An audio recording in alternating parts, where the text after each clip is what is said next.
Hi, Council.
Territory of the Three Fires Confederacy, the Ottawa, Potawatomi, and Ojibwe.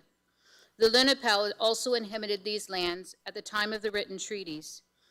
We also recognize the Indigenous people who traveled these lands before the written treaties. Today, Chatham-Kent neighbors the Lenape at Elnapawi-Lakawit, also called Delaware Nation at Moraviantown, and the unceded territory of Bakajwanong, Wapua Island First Nation. Chatham-Kent continues to be home to diverse First Nation, Métis, and Inuit peoples. Chatham-Kent is covered by Treaty 2, the Detroit Treaty of 1790, Treaty 7, Sombra Township Treaty of 1796, and Treaty 25, Longwoods Treaty of 1822. We also recognize that this region is subject to the earlier wampum agreements, like the two-row wampum and the dish with one spoon wampum. As beneficiaries of these treaties, we recognize our responsibilities, including our collective responsibilities to the land and water. Please be seated.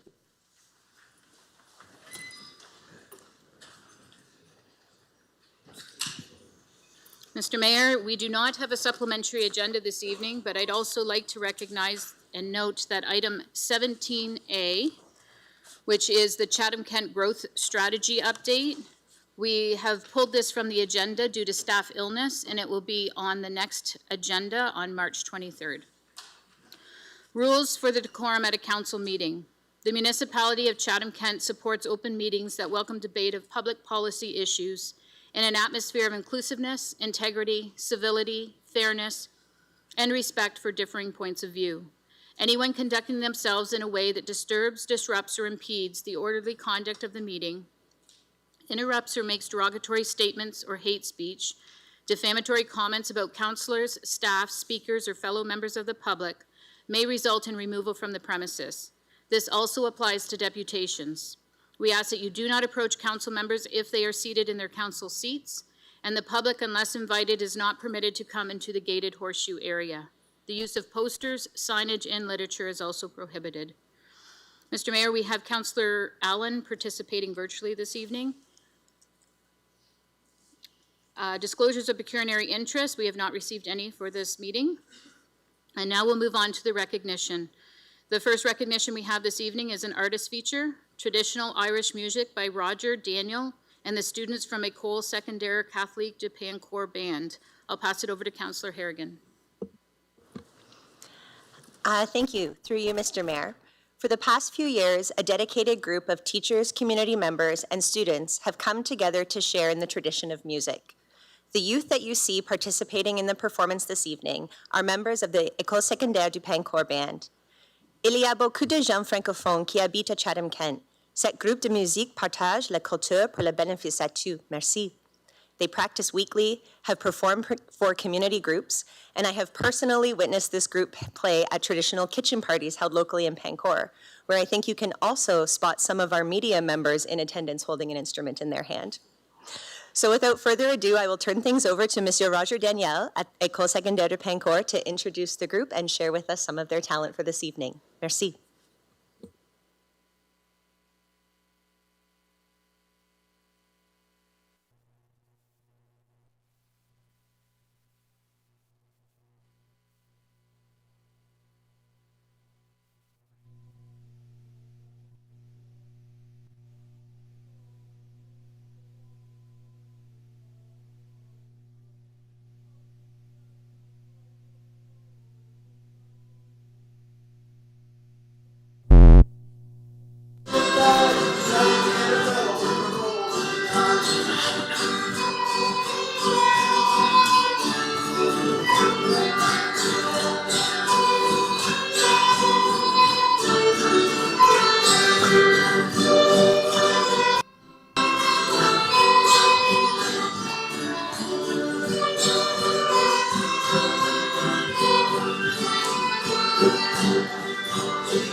Here's a cool jig composed by Trevor Trefloff of Pancourt, and I believe he's in the building with us right now.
Thanks for having us. We are Jack Harrigan, Roger Daniel, Avery Blair, Stephen Rhinus, Sarah King, Patrick Croquette, Zen Sheehan.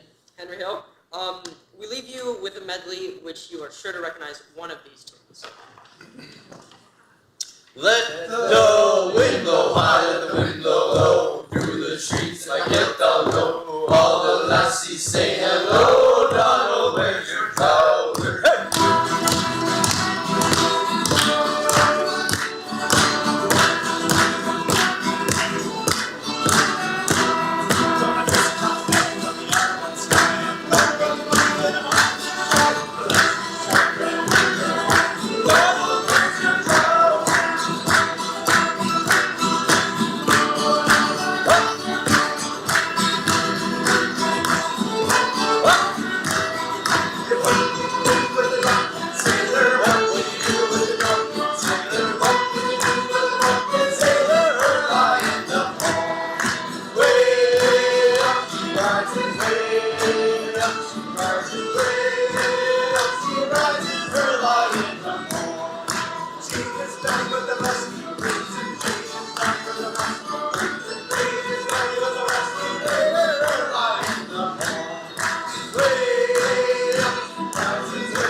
Thank you so much. That's an absolute amazing start to our meeting.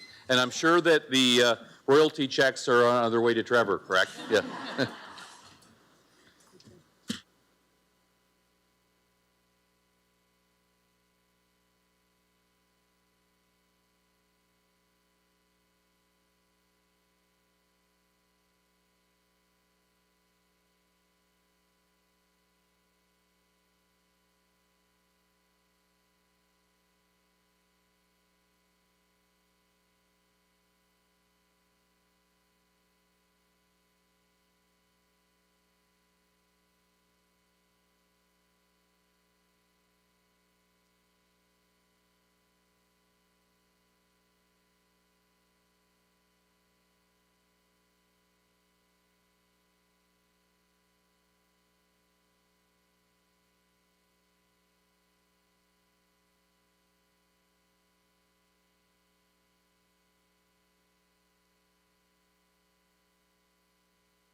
Great, thank you very much. The next recognition for this evening is a recognition of those involved in a successful Drainage Act litigation against CP Rail. I'll pass it over to Dave Taylor. Thank you, Mr. Mayor and Madam Clerk. I'd like to acknowledge a few folks we have here today for recognition. I'm going to turn it over to Councillor McGrail to say a few words as well in a minute. Online, we have Krista Lowry, who is the Mayor of Mississippi Mills in Ontario here, and also the Chair of Rural Ontario Municipal Association. Thank you very much for showing up. We also have representatives from the Ontario Federation of Agricultural, Drew Spolstra, Louis Rush, and Carol Verstraete, and representatives of the Kent Federation of Agriculture, Jim Brackett, Brad Snoblin, and Jay Cunningham. Extensions were also made to the Ministry of the Attorney General, but we don't have any representatives from them, but certainly they were major contributors to this as well. I just want to provide a little background before turning it over to Councillor McGrail, just for everybody's recollection. This is a matter we've brought to Council a number of times and spoken about this court case. This is a court case where railways who have historically paid drainage costs have taken a position more recently to refuse to pay those costs. And the upshot of that is that these major railway companies, if they're not paying the bills have to be paid by somebody to get water off of the land, and that would ultimately roll down to our farmers and our farming communities. And that's just not fair. And so when the railways started taking this position that they would not pay these bills, we ultimately, as administration, with strong support from council and from the community, brought a lawsuit against CP Rail in one particular action.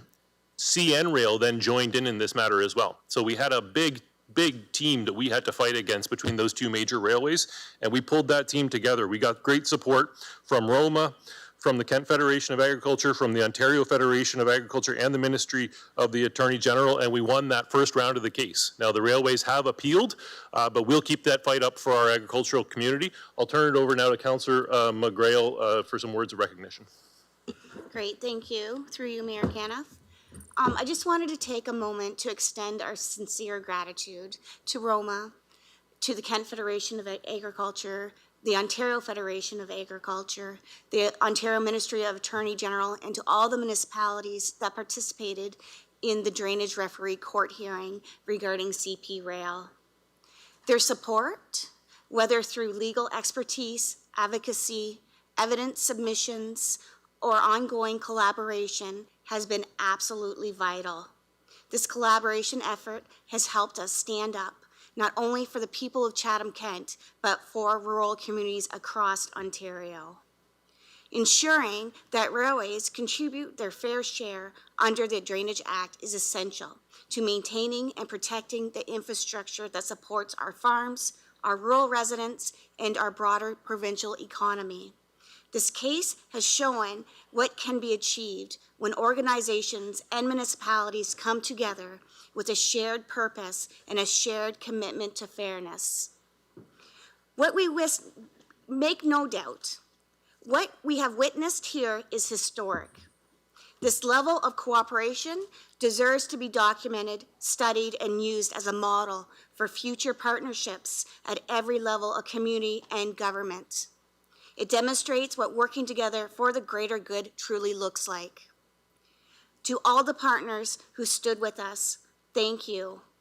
We deeply appreciate your commitment, your partnership, and your willingness to work alongside us in this important effort. Thank you. And Mr. Mayor, if I could just also thank Councillor McGrail as our representative on Roma for continuing to push this matter forward and get support across the community as well. So if you don't mind, maybe we could just take a picture of the representatives that are here to recognize the day. Thank you.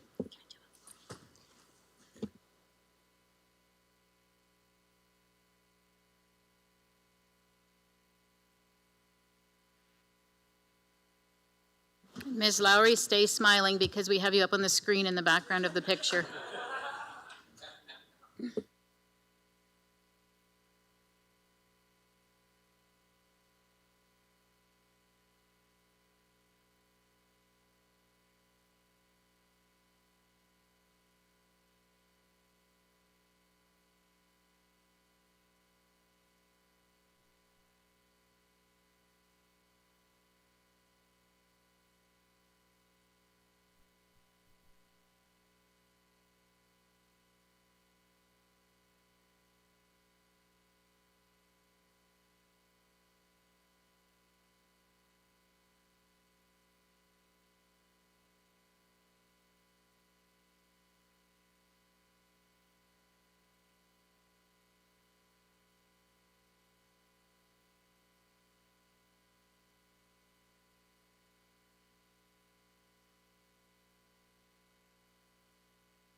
Thank you, Krista, as well for tuning in. I know you were going to come down and drive the many hours to come here. We thought it would be better you tune in and take all this time to do something else. So thank you for the thought of coming down and tying in.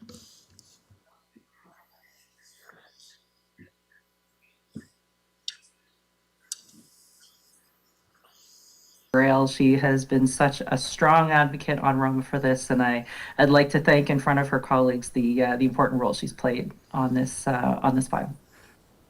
Awesome. Thank you. Have a great night. Thank you. We'll move on to deputations. There were no deputations received for tonight's council meeting. And the next agenda item is consent agenda. The following reports have been pulled to be voted on separately, and those items are 15B, Tender Award Contract T26-165, Sydenham River Rope Stabilization, Glasgow Line, Sites 2 and 3. Item 18B, Chatham-Kent Workforce Update 2026 is pulled for a presentation. Item 17A has been postponed to the next council meeting, and that is the Chatham-Kent Growth Strategy Update. Item 17B, Growing Canada's Community Canopies Grant Funding, has been pulled by Councillor Story. Item 17C, the Country Music Association of Ontario Awards Hosting Opportunity, has been pulled by Councillor Story. Item 18A, the 2025 BMA Municipal Study, is pulled for a presentation by administration. Item 20A, the Dreamfield Project Update, has been pulled by Councillor Story. And item 20D, the motion of Councillor Jubenville regarding Highway 40 safety concerns Chatham to Wallaceburg has been pulled by Councillor Jubenville. Therefore, the remaining reports remain on the consent agenda to be voted on in one motion, and those items are 14A, B, C, D, E, and F. Item 15A, 16A, 19A, and 20B and C. Councillor Finn and Councillor Allen, can I get you to move the consent agenda, please? Happy to move. Any questions? Seeing none, we'll put it to vote. Councillor Allen? Yes. All votes are in. Motion passes 17-0.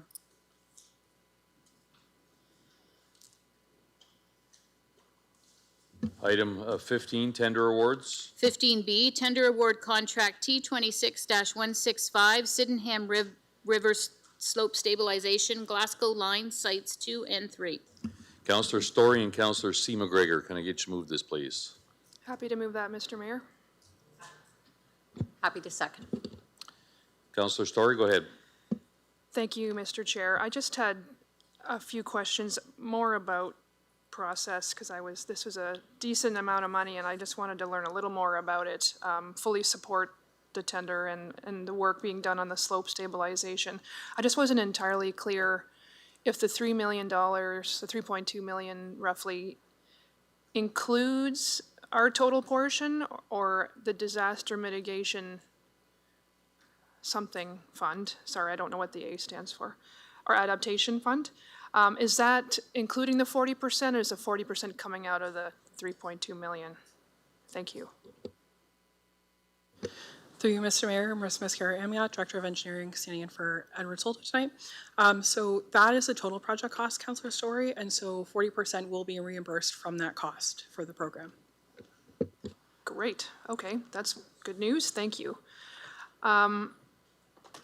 I noticed in the bids that the lowest bidder is $1 million less than the rest of the bids.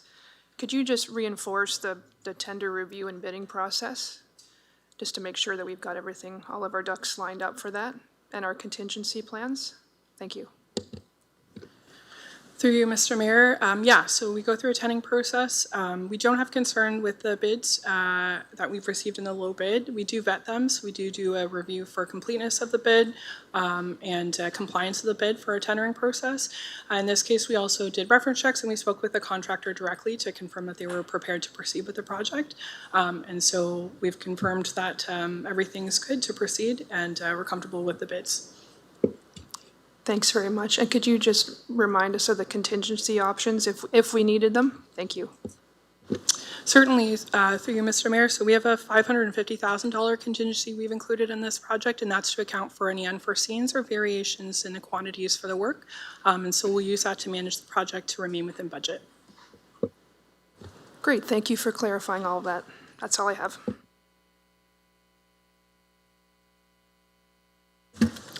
Any other questions? Seeing none, we'll put it to vote. Councillor Allen? Yes. All votes are in. Motion passes 17-0.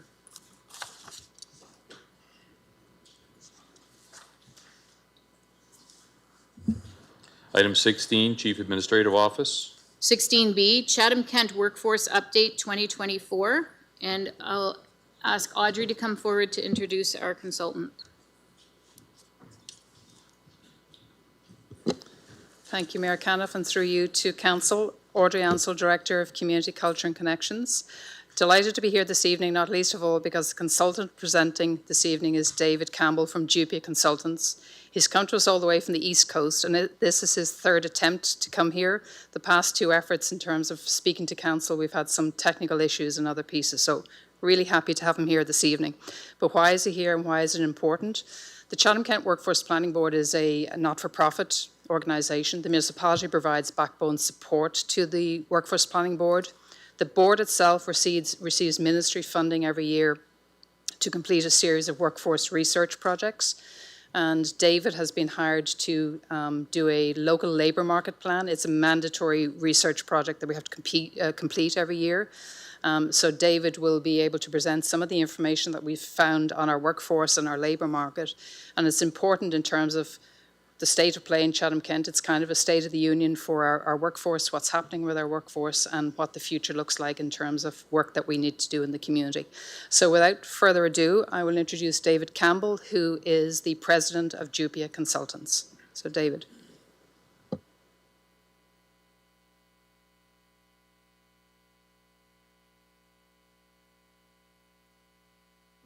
Well, good evening. It's good to be back in Chatham-Kent and presenting to Council and your worship on this important project.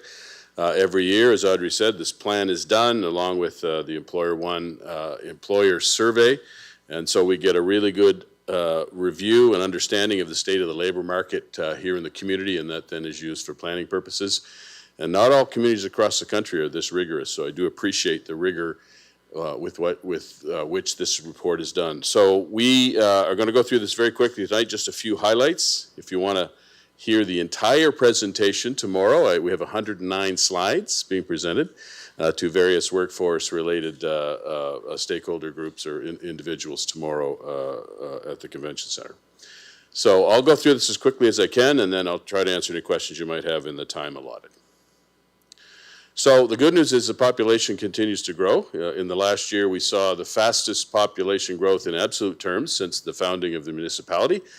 So we are seeing incrementally, you'll see in this chart, for quite a number of years, we had very slight decline in the population. And then I was just saying around the time the mayor took office, we started to see the population growing again.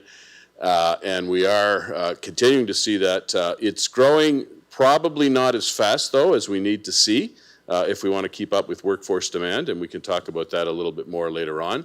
But we're probably looking at around a 1.5% growth rate needed to support workforce development. We'll talk about that in a minute.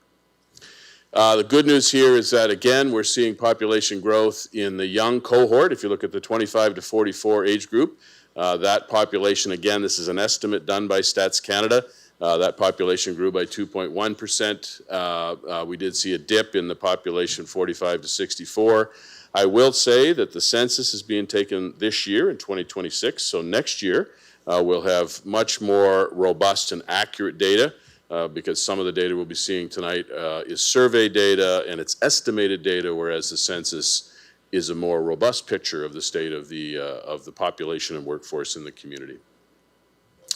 Of course, most of our population growth comes from other parts of Ontario. This is net interprovincial migration, so the difference between those moving in and moving out. And you can see here for quite a number of years, that number was negative. More people moved out of the community to other parts of Ontario than the other way. And of course, since about 2016, 2017, we've seen strong growth in the number of people moving to this community.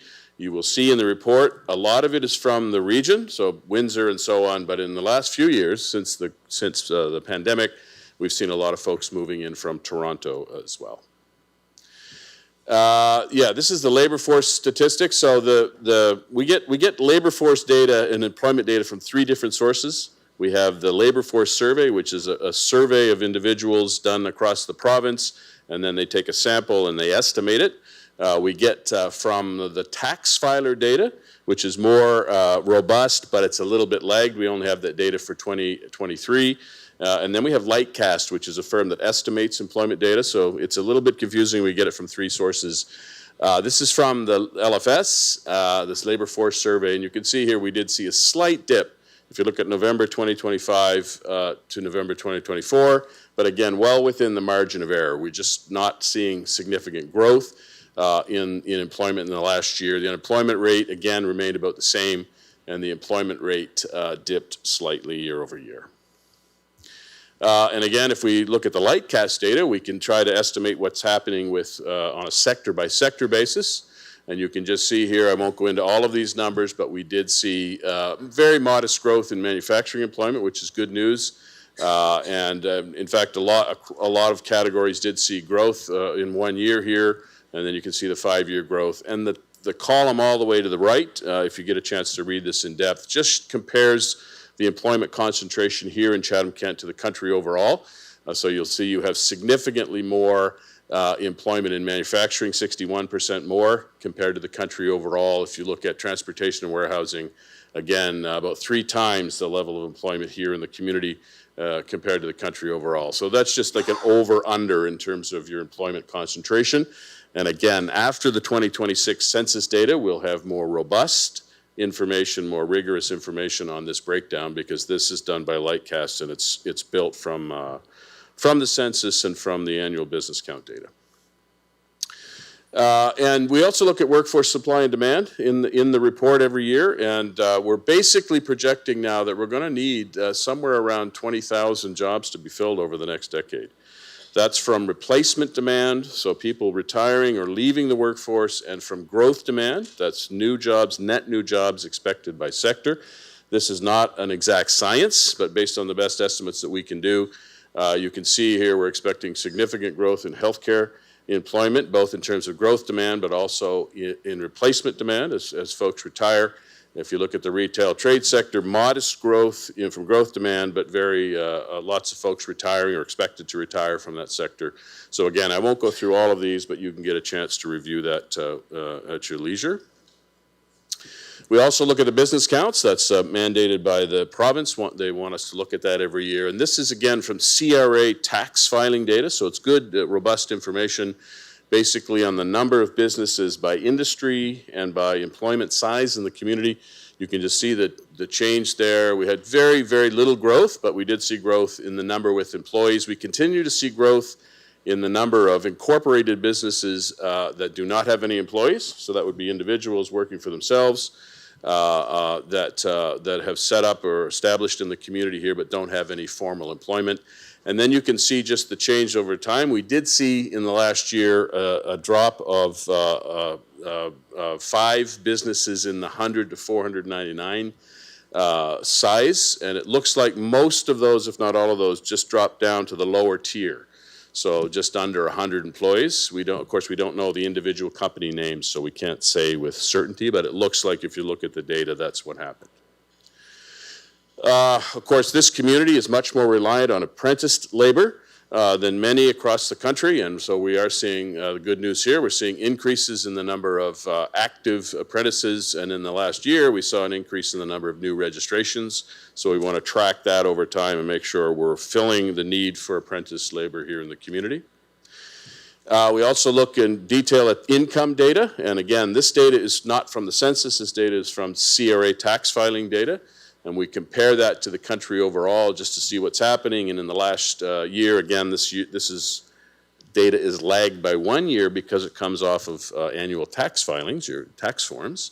So between 2022 and 2023, we did see a 5.4 increase in the median income here in Chatham-Kent. Some of that's coming out of as a result of some of the inflation we saw, but that was higher that year than the country overall. But just making up, as you can see, from the previous year. So overall, if you look at the far right column here, you'll see that the median total income here in Chatham-Kent is 7% lower than the country overall, represented here as 0.93. We also want to look at it by income bracket. So we're seeing pretty strong growth. If you look at the percentage change in higher income earners here in the community, so there's been a doubling of those earning 150 to 200,000. And a 91% increase in the number earning 200,000 plus. But you can see, again, compared all the way on the column all the way to the right, that we have far fewer people making high incomes in the community compared to the country overall. Just about half making 200,000 as a share of our population. And we have a higher share in the 25 to 50,000 range. You can see there about 20% more. So that's sort of the breakdown from an income perspective. Of course, we have lower cost of living here around housing and other issues which benefit the community. We also look at housing starts because if we want to grow the population, we have to have the housing starts to support them. We did see very significant growth in the housing starts in 2025. So these are, the holes are starting to be dug and the foundations are being put in. That's a housing start. So you see here there were 470 according to Stats Canada. In 2025, up significantly, and we just compare that to population growth, so you can just sort of see the trend over time. in terms of new housing starts and population growth. We also take a deep dive into job postings because that's kind of an early warning indicator of the state of the workforce. So we did see a fairly significant decline in the number of job postings over the course of the year, which does indicate some uncertainty. Of course, we're seeing that across all of Ontario, across all of the country, due to tariff concerns and other issues, population stagnation and decline issues across Ontario. So we did see a decline. What you're seeing here is the top 15 occupations by number of job postings and the change over time. And we put the wage column in there as well. That's the median hourly wage on offer. And we want to do that just to remind council that a lot of the jobs in the community are not necessarily high wage jobs. And a very healthy and successful and dynamic labor market can meet the demand for jobs in retail and services, but also in high-end occupations as well. So you want to keep an eye on all of those issues. If you don't have enough workers to support your service industries, then you end up with less restaurants, less service industries, and so on, than you might have in the community if you had a dynamic labor force to meet that demand. Social assistance, we track the number of people, for example, on workers' compensation or social assistance. We are seeing an increase really since the pandemic. And we're just pointing at that out. So as we look to this group of individuals, are there some that might have the skills, might need remedial training? Is there opportunity for them to potentially participate in our workforce? We also, again, did that Employer One survey, which was a very robust review of our business community and our employers here in Chatham-Kent. And we had, if you combine it all together, they had about 1,823 separations. So that's employees that left their firms for any possible reason over the last 12 months. And they hired just over 1,700. So we actually had net loss among this group of employers, again, pointing to sort of some of the potential concern. We're not seeing serious decline in employment, of course, as I said earlier, but just a little bit of uncertainty right now in the labor market. And of course, 62% of employers said tariffs have impacted their business. So not just manufacturers, we're seeing employers in many sectors of the economy concerned that tariffs are impacting their business. 83% of manufacturing firms here in Chatham-Kent say that tariffs are having an impact on their business. 34% of employer respondents said they had to turn down growth opportunities due to staffing shortages, and that's up slightly from last year. So that, again, we don't like to see that. We'd like to see our firms expanding when they have opportunities. And that is a very quick review of my presentation. Again, if you want to see the 109 slides, I encourage you to come tomorrow morning. Any questions? Sorry, hands up again just quickly. Councillor Story and then Councillor Harrigan.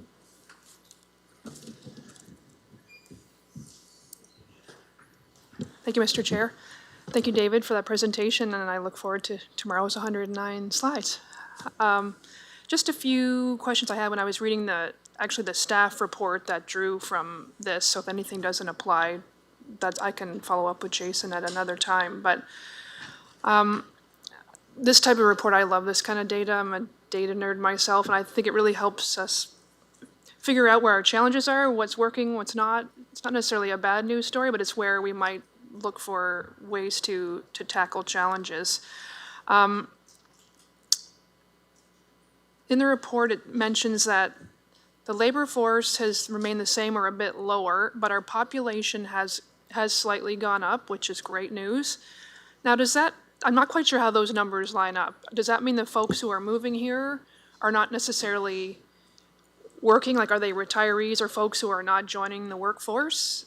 So the 25 to 44 age groups grew slightly, but the workforce numbers went down. So not all of that computes for me. So maybe, would you mind expanding on that a little bit? Thank you. The main issue here is just, as I said before, the differences in the data sources. So we would want to look at the tax filing data to have a better sense of that. But in general, if you look at the migration data, which we do have by age group, it is mostly younger people. It's mostly under the age of 44. So we do have a few people coming here to retire, but the bulk of people coming here are under the age of 45. So ideally, building in some transition time, they would ideally be joining the workforce and help bumping those numbers up eventually. Yeah, there's some of that. We do have, you'll see in the report, we do have a higher than average non-participation rate among women between the ages of 25 and 39. It's lower than the province, and across most age groups and gender, it's not. So for some reason, females between 25 and 39 are participating in the workforce at a lower rate. We're not sure why. It could be childcare, could be other issues. The data doesn't tell us why, but that might be partly driving those numbers. Thank you. That's interesting. I know we are certainly, like a lot of communities, facing a childcare shortage for spaces, so that I'd love to learn more about that another time. An item that was a bit of a concern for me in the report was that we have the highest number of people on social assistance since the data started being collected, about 7,700 people. And that certainly lines up with the data from our colleagues in public health, that 1 in 5 families are trying to choose between food and rent every month, and our colleagues in housing services that are saying that their folks, the wait times for affordable housing are certainly going up as well. So how do you see this in the bigger picture context, because I know you also mentioned that our biggest employer is in healthcare and social assistance. So on one hand, we're going the right direction with our population, but on the other hand, more and more of our population seems to be struggling. So is there anything you could add to that might fill in those? Yeah, I don't know if Audrey wants to weigh in on that, but it's hard to tell from the data why that's happening. So, it's just a trend, and it's not a massive growth, but it is growth, right? So you see that in the data since the pandemic. But I don't know that I could speculate on why that's happening, but maybe, I don't know, Audrey, do you have thoughts? Great question through the Mayor to Councillor Story. I think maybe helpful is to define what kind of roles are in that healthcare and social assistance. So we had everything from PSWs through to early childhood educators, through to physiotherapists, so from that direct care, through to social work, and then all of the health and clinical, so nurses and sectors like that. So not all public sector by any means, right? There's a significant amount in there that are private sector folks. So to David's point, the whys behind some of this, but I think helpful to consider the broader reach of the sector overall. Okay, I know, Audrey, and I appreciate you providing your feedback. I know social assistance is not necessarily in your division, but so that is a pretty big umbrella for the job sector. And then the folks on social assistance is a different conversation. But I appreciate you sharing that. I'll just wrap up because you answered a few more questions that I already had, so thank you. The tariff piece is certainly a considerable one, and as we go into CUSMA negotiations, a little more acute. And this might be a silly question, but when there's a decrease in job postings, does that a direct line to a decrease in jobs? Because I know it says there's job postings almost down 20% and a job postings down 30% in manufacturing, which is our second highest employer right now.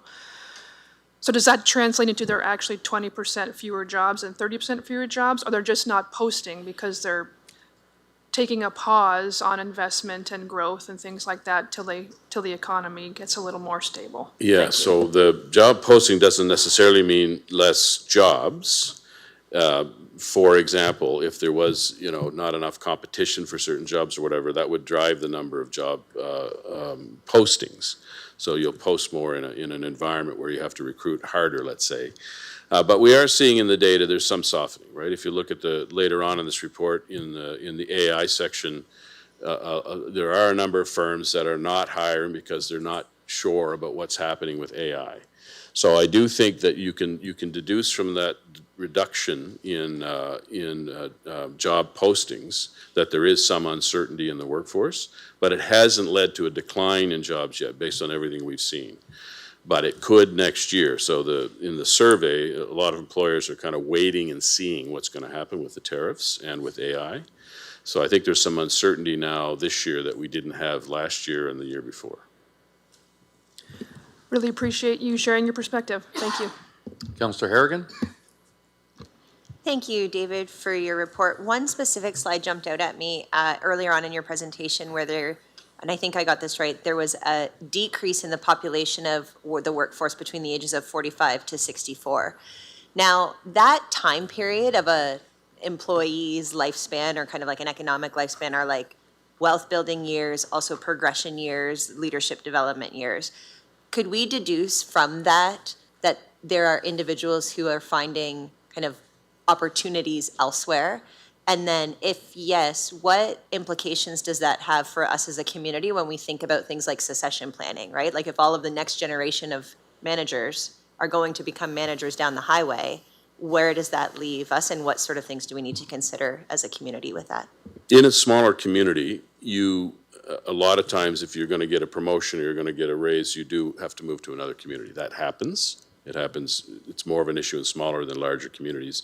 We can't necessarily deduce from the data that that's what's happening, but it's likely there's a little bit of that in there. If you look at the migration data by age group, it would suggest that some people are moving out in that age group. Now that's a 1-year data point. I wouldn't say year over year over year over year we're consistently seeing a population decline in that age group. But I would suggest if you look at the income data, you do some correlations there, that some people leave because they're getting promoted or they're taking a job that's in another community because it's where their career path takes them. And then follow up on a different line of thought. You had shared in the presentation also like where kind of Chatham-Kent's main employer sectors are, and then what the corresponding income, average income would be for those sectors. Is there a healthy standard or a distribution in a community that has a healthy workforce where you kind of see what that looks like, and where does Chatham-Kent stand in comparison to what that standard might be if it exists? And if this is in your 109-page report, you can just let me know. No, we actually looked at that detailed breakdown a couple of years ago, and you're pretty standard right now. But what the irony is that you risk losing jobs on the lower end of that if the labor market tightens, right? And that's why I put up the occupations in demand, the most job postings, because a lot of them are in jobs that pay less than $20 an hour. And so a lot of times historically those jobs were students took those jobs, or second income earners in a household took those jobs. But at the end of the day, a healthy and dynamic workforce will be able to meet the demand across the spectrum. So a few years ago I looked at Toronto, and Toronto actually saw an increase in the number of young people earning less than $50,000 a year, whereas most other places actually saw a decrease.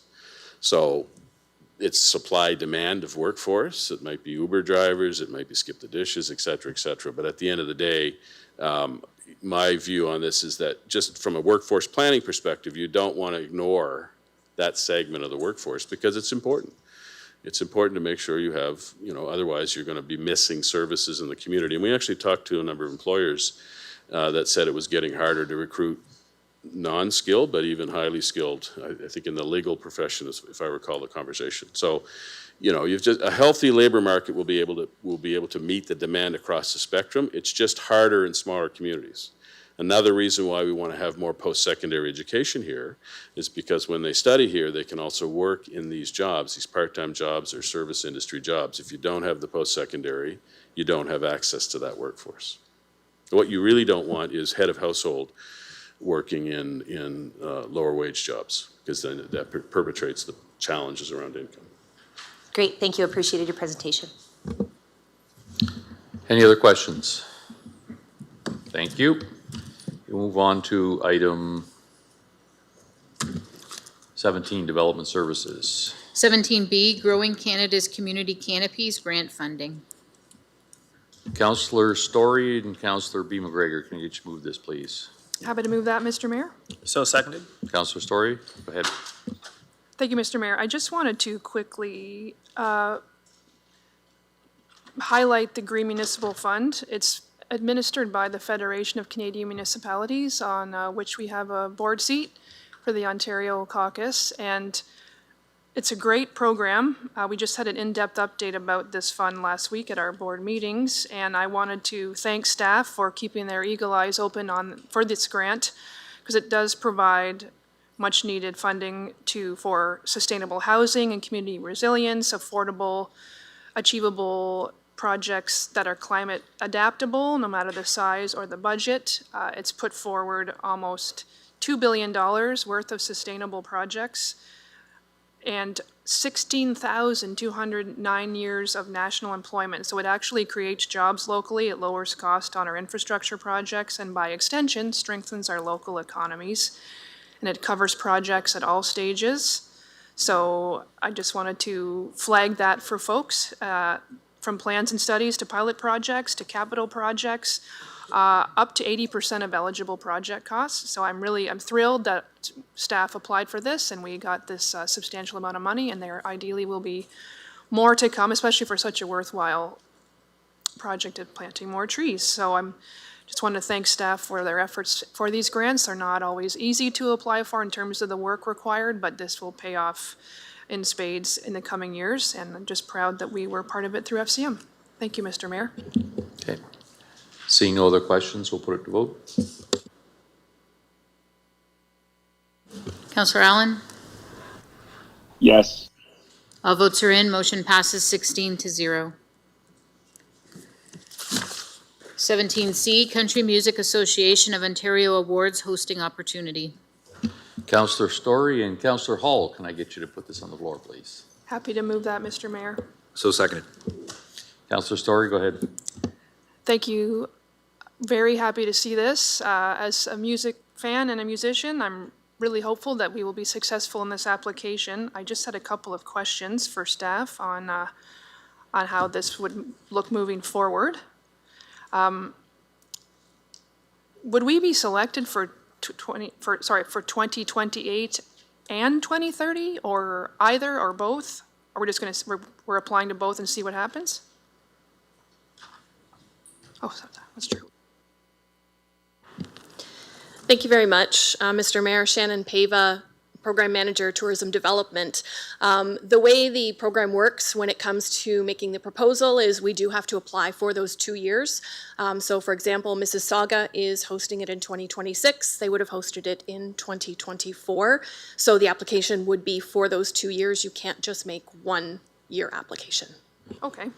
And will there be opportunities for local musicians to participate and local businesses to provide services? We've got a very vibrant local music scene. I didn't know the musicians were coming tonight. That was perfect timing for this discussion. And also we have numerous businesses that service the local music scene in Chatham-Kent. So will there be local opportunities for them if this is successful?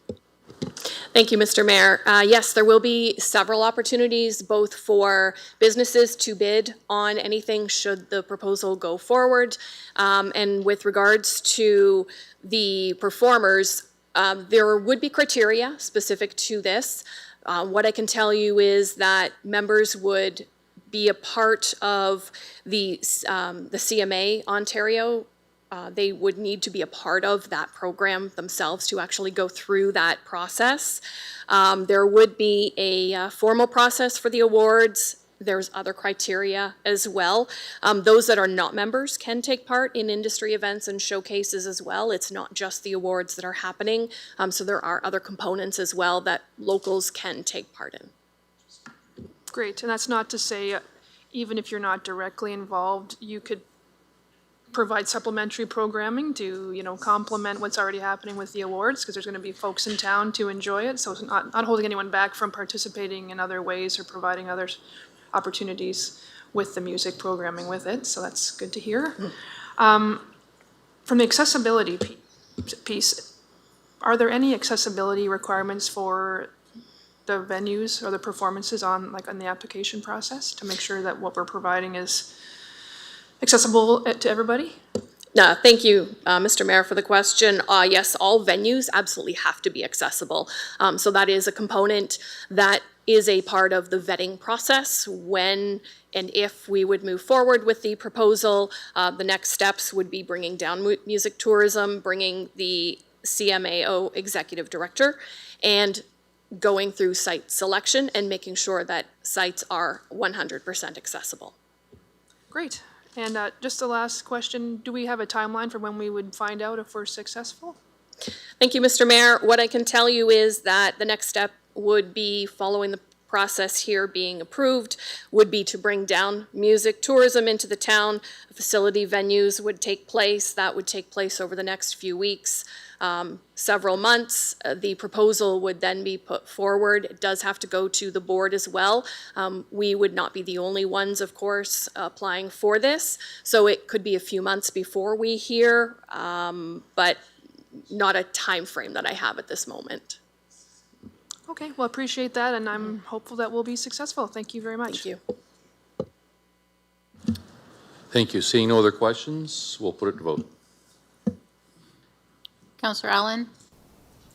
Yes. All votes are in. Motion passes 16-0. We'll move on to item 18, Finance, Budget, Information Technology, and Transformation. 18A, 2025 BMA Municipal Study, and we have a presentation from administration.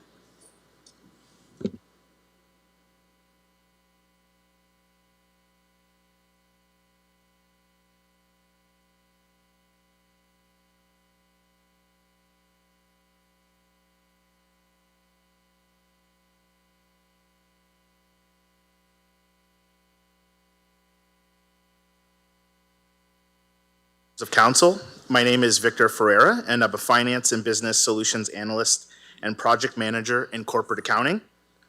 Tonight, I'll be sharing some key takeaways from the 2025 BMA Municipal Study, which looked at 128 Ontario municipalities, and walking through a few metrics that give us a picture of Chatham-Kent's socioeconomic conditions and overall financial health.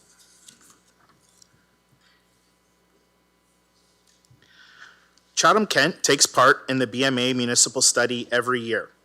It's a helpful way for us to see how we compare to other municipalities. For this presentation, we draw a comparison between Chatham-Kent and 7 other municipalities, which were selected based on criteria such as land area, population density, geographic proximity, and average household income.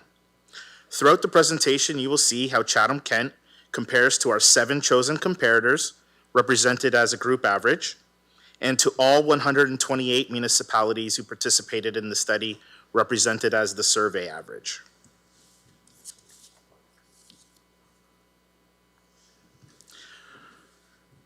Let's start by discussing population density, because it really helps explain why Chatham-Kent is unique, and why comparing us to other municipalities can sometimes be misleading. Chatham-Kent has slightly more than 112,000 people spread across a very large area of 2,452 square kilometers, which works out to only 46 people per square kilometer. This makes Chatham-Kent Canada's 9th largest municipality by geography, but with a modest population. When we compare ourselves to nearby municipalities, the difference really becomes clear. Sarnia has 466 people per square kilometer. London, roughly 1,200 people per square kilometer, and Windsor, almost 1,900 people per square kilometer. So while these communities have much more concentrated populations, Chatham-Kent must maintain a similar scale of infrastructure with a much smaller population base.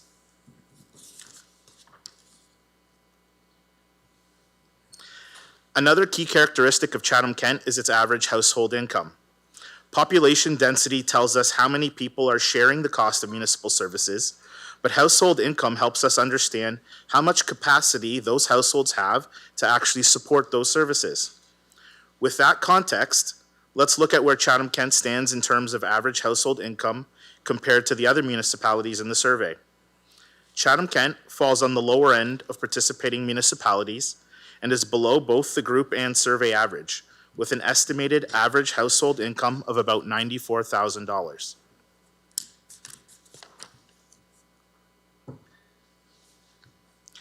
So what do Chatham-Kent's population density and average household income tell us in practical terms? Firstly, they highlight significant infrastructure pressures. We have far fewer taxpayers supporting a very large network of assets, including 1,500 kilometers of paved roads, nearly 5% of all bridges in Ontario, and 20% of the province's municipal drains, the most of any municipality. Additionally, lower household incomes also have an impact. Lower incomes generally translate to reduced municipal revenue from the residential tax base, which limits how quickly infrastructure or services can be expanded. Together, these two factors create unique financial pressures and make service delivery more challenging compared to more densely populated municipalities. We are now going to look at Chatham-Kent's assessment composition and how it has shifted over time. Weighted assessment reveals how much each property class actually contributes to the total tax levy. First, the residential class has been remarkably steady. It makes up 62.9% of the overall assessment base, and that consistency has held for quite a while. Next, you'll notice that the multi-residential, commercial, and industrial classes have all seen slight declines in their share over the past 15 years. Now, that doesn't necessarily mean we have fewer properties in those categories. Instead, it reflects how their assessed values have changed compared to the other classes. And finally, the farm class is the one that really stands out. Its share of the total levy has nearly doubled since 2011. This is largely the result of significant increases in farm property values during the 2012 and 2016 assessment cycles. Those increases outpaced the growth seen in the other classes.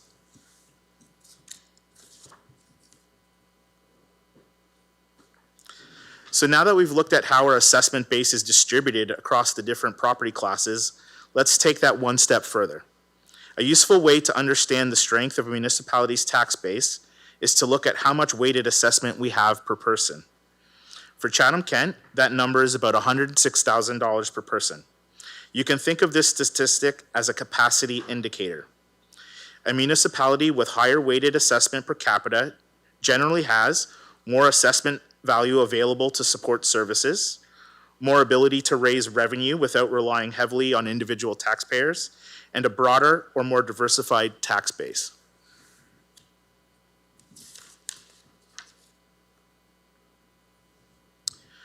Moving on to our next indicator, Chatham-Kent's financial position.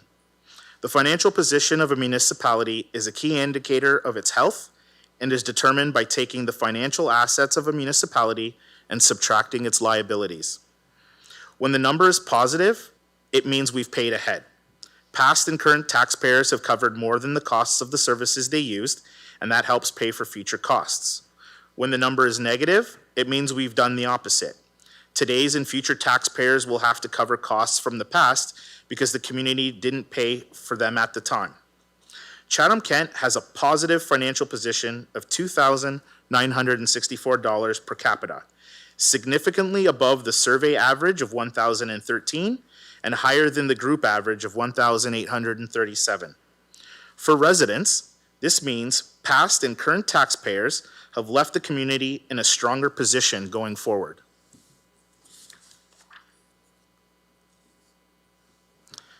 Turning our attention to the municipality's assets, the asset consumption ratio is a measure of how used up a municipality's assets are. Municipal assets include things like roads, bridges, buildings, vehicles, and water and wastewater systems. Over time, these assets wear down, and the asset consumption ratio shows what portion of their useful life has already been used. A higher ratio means assets are older and closer to needing replacement. A lower ratio means assets are newer with more life left. The BMA study breaks assets into two different types: tax-funded assets, those that are paid for through property taxes, and water and wastewater assets, those that are funded through water and wastewater rates. Looking at Chatham-Kent's asset consumption ratios, we can see that on average, our assets are slightly older than those in our comparator group. That said, there's some good news.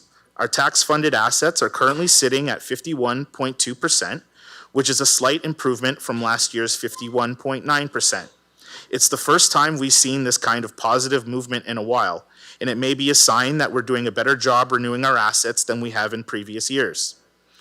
Looking at our rate-funded assets, water assets are at 43%, and wastewater assets are at 61%.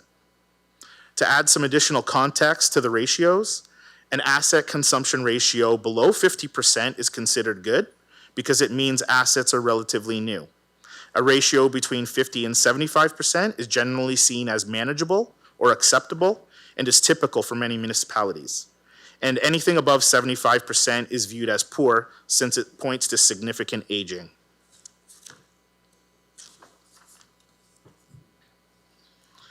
So what do these financial indicators actually tell us? The financial position ratio shows how financially resilient we are, how well the municipality can adapt, react, and invest when things change. The asset consumption ratio tells us whether our infrastructure is aging and whether big replacement costs may be coming. It also helps us to see if we're reinvesting enough to keep things in good shape. Together, they gave us a quick snapshot of our financial health today and the pressures we may face tomorrow. And this leads nicely into the next set of BMA study statistics, which focus on reserves and debt, the key tools we use to manage those pressures.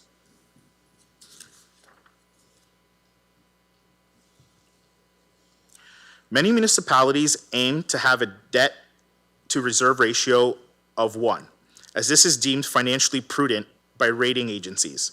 A ratio of 1 denotes that for every $1 of debt, there is $1 of reserves. Chatham-Kent's debt to reserve ratio is 0.1, which means that for every 10 cents of debt, we have $1 full in reserves. This is a very strong position, healthier than the group average of 0.2 and well ahead of the survey average of 0.5. Chatham-Kent's ratio has been steadily improving since 2020. What actually drives this ratio balance and how much does a municipality need to keep in reserves? It really depends on a few key factors, such as the types of services the municipality provides, the age and condition of its infrastructure, the service levels residents expect, and the broader economic outlook.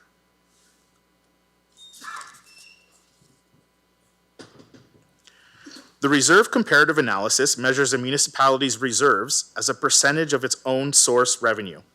Chatham-Kent's reserve balances funded through taxes are 117% of our own source revenues, which is higher than both the group average of 69% and the survey average of 70%. Chatham-Kent's water reserves funded through rates are 8% of our own source revenues. Oh, too far. And our wastewater services, also funded through rates, are at 43% of our own source revenues.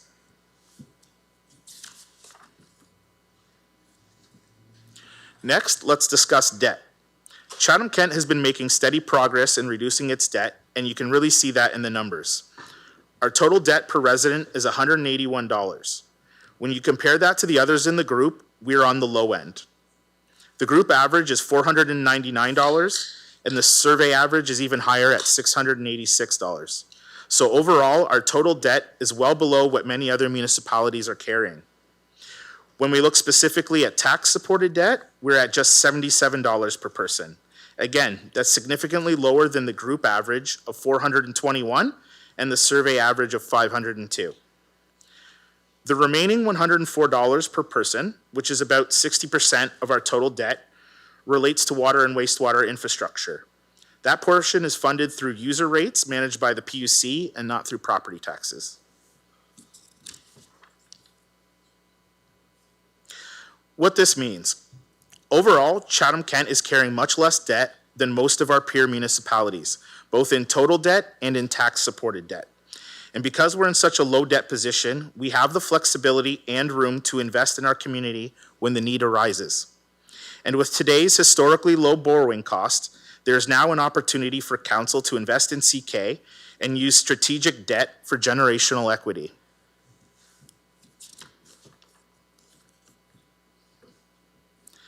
Next, we'll walk through water and wastewater costs. Water and wastewater rates are incredibly important because they directly fund the systems that provide safe drinking water and reliable wastewater treatment, two services that every resident relies on every single day. As we move into the next slide, it's important to remember that Chatham-Kent has a large amount of water and wastewater infrastructure spread across a wide and very rural geography.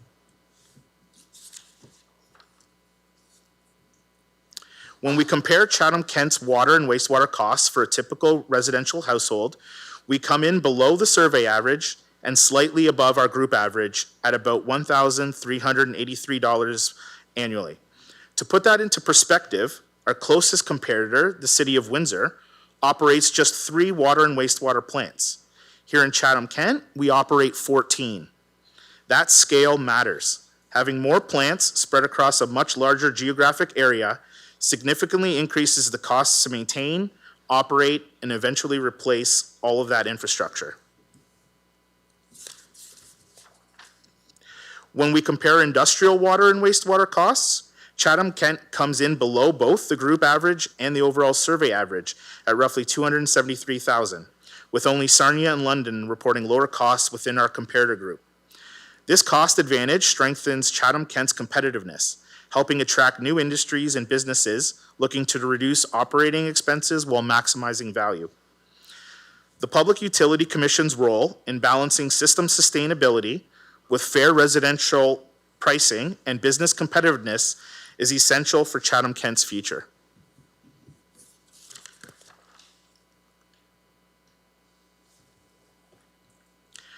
Next, we're going to take a look at what the BMA study tells us about property tax and service costs for a typical Chatham-Kent resident.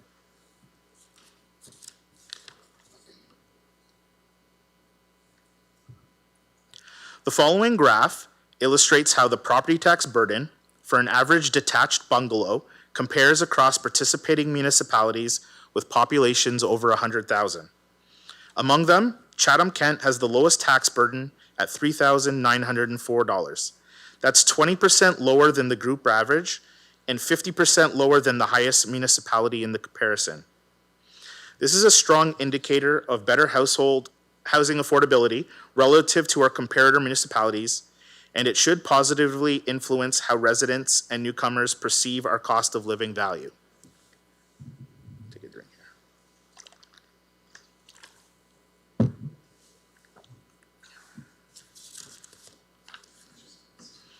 When looking at the combined impact of property taxes and water and wastewater costs, Chatham-Kent remains below both the group average and the overall survey average. In fact, Chatham-Kent has the 25th lowest cost of services among the 128 municipalities included in the survey.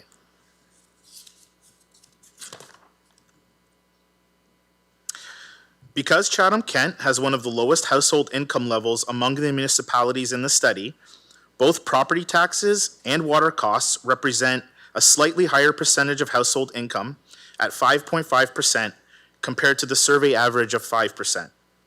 This is the case even though, as noted on the previous slide, Chatham-Kent has one of the lowest actual service costs in this survey. Despite all our challenges, Chatham-Kent continues to deliver strong results. And that's why understanding our numbers really matters. When we know what the data is telling us, we can make smarter decisions, decisions that maintain our community's strength today and ensures we are prepared for the future. I encourage everyone to take some time to review the full 2025 BMA study. You can find it on Chatham-Kent Municipal website under Local Government, then Budget and Finance, and finally Financial Statements. Thank you. Thank you. Any questions? It's a lot of information. Thank you for that. Summarizing the 631-page report. Yeah. Sorry, Councillor Bondi? Anyone else? Councillor Scotch, okay. Thank you, Mayor Caniff. Thanks for the report. I appreciate it. I kind of ask the same question every year, but when the report says that Chatham-Kent has close to or the lowest property tax in Ontario, we really don't though, right? Like if you do the math with like the MPAC assessed value of your home times the mill rate equals your property tax. Our mill rate's rather high, isn't it? Like this has got us at half of Toronto, but our mill rate is double that of Toronto. So effectively our homes just aren't worth that much money, which is why our property taxes, because we all hear about property tax all the time and how high they are here when people move here from other communities. And not to be argumentative, but, sure. But you know, you're saying, oh, we have the lowest taxes in Ontario. Well, could you kind of explain that we don't? Like, well, what I've been told before is if I'm in my house and my taxes are, say, about $5,000, if I was in my house in Toronto, my taxes would be, say, $20,000. But my house isn't in Toronto, and it's not worth $5 million. So Can you just kind of clear up, like, you know, the statement that we have the lowest taxes in Ontario? Because mathematically, we don't. Dave? Thank you, Mayor Caniff. Matt Torrance, Director of Financial Services, I'm acting Chief Financial Officer today. To address the question, the survey does not take the value of the house into consideration. It takes the same house and places it in different municipalities. So for example, a detached bungalow, take a average detached bungalow in Birdland, and you put that house in every municipality. And what BMA does is they assess what the taxes would be on that same bungalow in every municipality. I understand the point you're making in terms of the mill rate, but this doesn't take into account the value of the house. That same house in Birdland that's worth $500,000 might be worth $2 million in Toronto. So that's what the survey is analyzing. It's not taking into account the assessment values of the houses. Okay, thanks, Matt. Through you, Mr. Mayor. Yeah, that makes sense, just so that we're clear, because I'll have a hard time defending we have the lowest taxes in Ontario tomorrow afternoon, right? So just as long as we kind of clear that up, and you did, so thank you very much. I appreciate it. Councillor Scotchy? Thank you. You touched on it a little bit, but I just wanted to see if you could just add a little bit more context to it. So one thing that, you know, we do hear sometimes, you know, through the community is regarding the challenging financial position we are as a municipality from a municipal perspective. But every time we get these updates, it shows that we are on pretty solid ground in regards to you know, our debt ratio. You know, we know we're struggling with some infrastructure, and you did summarize it. But overall, would you agree that we are, from a financial perspective, in very good shape from a debt to ratio? Because I hear some comments that people think that we're in a really significantly challenged location from, you know, the challenges of our debt, which I think it's important to have it on the record to say once again that we are in a really good spot from a municipal perspective. Sure, thank you, Mr. Mayor. The study took a look at the net financial position, which is basically just taking our assets, subtracting the liabilities, and dividing it by the population. And that statistic is very healthy for our balance sheet. And I guess that's about it. I just wanted to ask that one more time because I think it's important to get that on the record as often as we can. Thank you. Councillor B. McGregor, followed by Councillor Story. Thank you. Thank you for the presentation. It's helpful information to have, and it's interesting to see the changes year to year and some of the consistency and like where we rank in Ontario year to year, despite how things change across the province. I guess my one question is around clarity on that average taxes, because I know when you look at Chatham-Kent, we have a really high number of area rated services and all these different rates everywhere.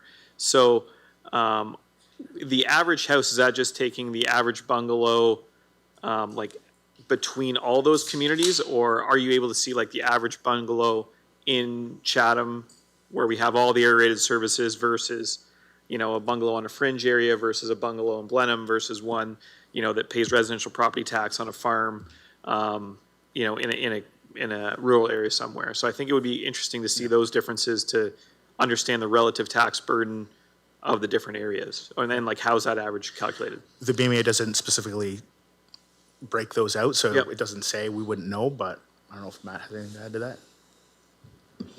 Thank you, Mayor Caniff. To the same point that Victor's saying, the BMA study doesn't get into that level.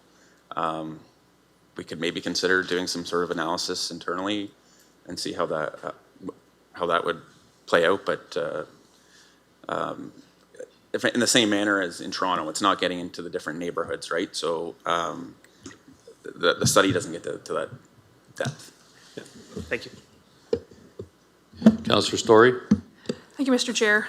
Thank you, Victor, for the presentation. Would you mind coming back for budget discussions? Because I'd love to get that tattooed on my forehead about the population density that we're at. Windsor, Essex is 1856 and we're 46. I think that piece is that to me is like the most important slide that you had, and all of the very useful and informative slides, because that is a conversation that I have with constituents all the time. It's just such a challenge to appreciate that we just don't have a lot of people paying for a lot of these things that even our direct neighbors have, 10 times what we have. So I really appreciate you reinforcing that.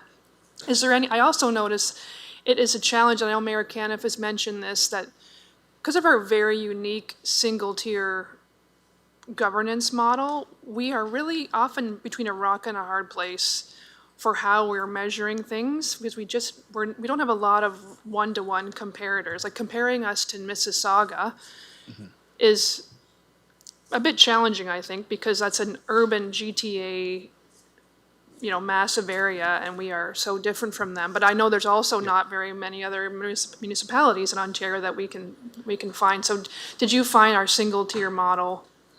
Is it tough to find a way to slot us into that comparator analogy? Thank you. Thank you, Mr. Mayor. I can give a breakdown of the 7 comparators we chose and why we chose them, if that would be helpful. Sure, yeah. Okay, so we had 7 comparators. They were Sarnia, London, Windsor, Sudbury, Brantford, Mississauga, and Sault Ste. Marie. Windsor, London, and Sarnia were chosen because of geographic proximity. Sudbury was chosen because of similar population density and land area. Brantford was chosen because of similarities in population and average household income. Mississauga was chosen as a contrasting comparator to a larger city that's part of the GTA. Sault Ste. Marie was chosen for having similar taxes as a percentage of income, and they experienced a similar period of population decline, just as Chatham-Kent did, that was spoken about in the previous presentation. So that's why we chose those 7. That's great. That's very helpful. Thank you. Because I know it can be, we're just very unique here in Chatham-Kent, and I appreciate knowing where we line up. And to Councillor Sakachi's point, it's good to hear that the corporation's financial position is strong, because especially the water and wastewater piece, which we have heard about a lot this term, even recently, that was a major pressure. And we have so many more plants versus, again, our neighbors who have substantially more people to pay for them.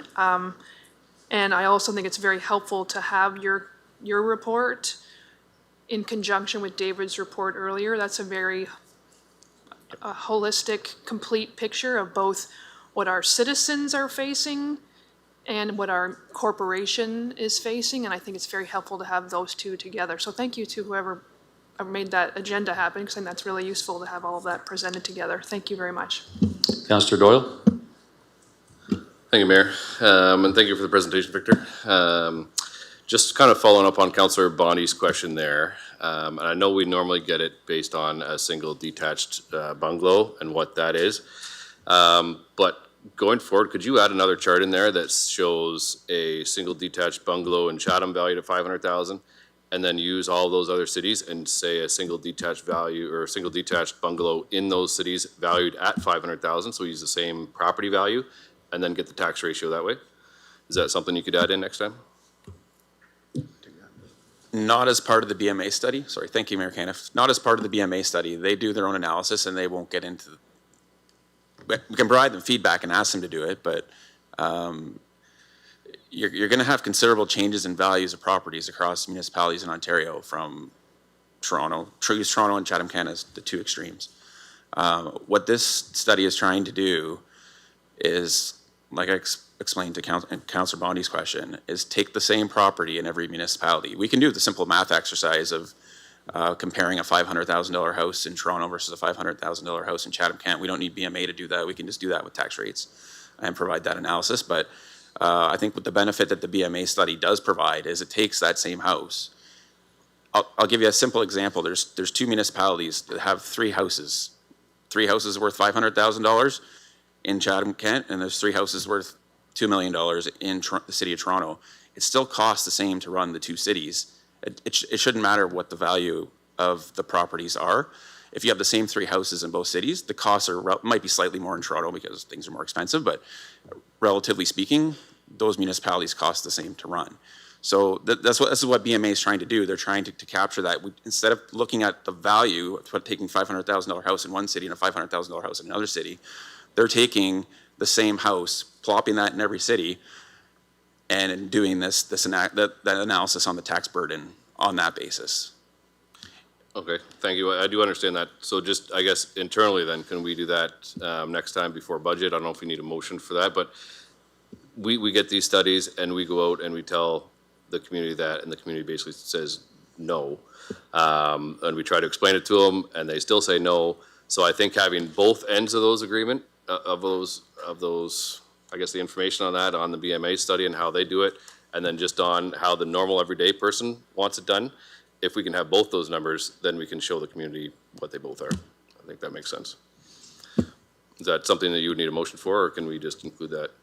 Let me take that back to Gordon. We'll get back to you. Okay, thank you.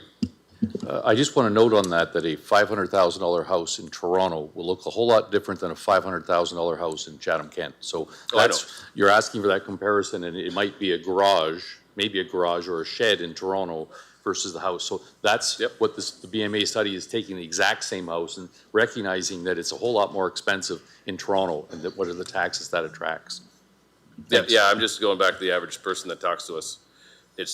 Sometimes it's not the easiest to explain all that to them. So if we could show both, then we can say, well, here it is one way, where the way you're thinking, and then here it is if we're talking about the same house in each community. That's all. Thanks. Oh, thanks. Seeing no other questions, we'll put it to vote. Sorry? We're just testing you. Okay, you're on. Yes, all right. Madam Clerk, you passed your test. Item 20. 20, Infrastructure and Engineering Services. 20A, Dreamfield Project Update. Councillor Story and Councillor Crew, can I get you to put this on the floor, please? Happy to move that, Mr. Mayor. Happy to second. Councillor Story, go ahead. Thank you, Mr. Mayor. I just had a couple of questions. So we just had some feedback even coming in tonight about this, but first I wanted to thank the volunteers of the Chatham Sports Hall of Fame for their efforts on this. I know we are in a challenging fundraising climate right now, and I want to commend them for for making the decision. I'm sure it wasn't an easy one, but projects of this size and scope can be more and more challenging, and sometimes I think it's actually refreshing and encouraging for a group to put up their hand and say, you know what, we're going to look at this in a different way. We're going to revisit our plans and look for other solutions. So I actually want to commend them for that. I think we often see groups, and I've been part of this myself, where the sunken cost fallacy, where the numbers don't always work, but you're reluctant to abandon a strategy because you've already invested time and resources into it. So I have great respect for their pragmatism on this project, and I'm hopeful that we can still see a really positive outcome. So on that note, if I am reading the report correctly, Rob, this project is now, based on the new cost realities, is going to be revised, and that they're going to be fundraising for the detailed design and initial construction phase of the field. I noticed that you mentioned in the report the detailed design will be about $200,000, which the committee will be fundraising for. That's correct? Thank you, Mr. Mayor. Rob Pollock, Director for Parks, Recreation, and Facilities. Yes, that is correct. Okay, great. And then you also mentioned in the report that they will be also paying or fundraising for the revised single construction phase. And do we have a rough estimate of what that will look like yet? Thank you. So we have Class D estimates, and that was estimated between 1.5 and 2 million. The detailed design will provide a more accurate estimate, and they have committed to fundraising for the construction costs for those. So. Okay, thank you. And do they have a general timeline for this, or since they, now that they're revising it, they'll be looking at their timelines again? Okay. How this might look coming forward? So right now they don't have an exact timeline. They want to start fundraising, but we're going to work with the group to come up with what that timeline looks like. It is a substantial project, so we'll work through them and then give updates as appropriate. Okay, thank you. Do we know, and I know no one is here from their facility, but you might just through your own networks, Rob, be familiar, but do we know if the Children's Treatment Center is planning on an accessible field at their new facility and their new site? So I did try to reach out to them today after I got the question. I didn't get any answer back as of right now, but to my knowledge, no, they're not. If that changes, I will let all of council know. But as of my knowledge, no, they're not. Okay, thank you. Last question. There was some question about, from the soccer community, since I know there has been a little bit of concern raised by them about where, if this project moves ahead, where they would be playing, since that would take up the current Kiwanis sports field that they use regularly. Has there been any discussion with them on how, or any additional discussion with them on how they can continue with their activities, or is that on pause until we have a clearer picture of what's going to happen with the ball field? Thank you. So we've been working through or with Chatham Youth Soccer Association since council approved the initial project back in 2025, September 2025. And we've been ongoing conversations with them. We're actually working with them on some other operational items and working through some allocation needs that they need. So I have no issues with, I think we can work out a solution with them. And, you know, we're looking at other items through the master plan, such as the St. Clair College Community Park. There's supposed to be a soccer field going there.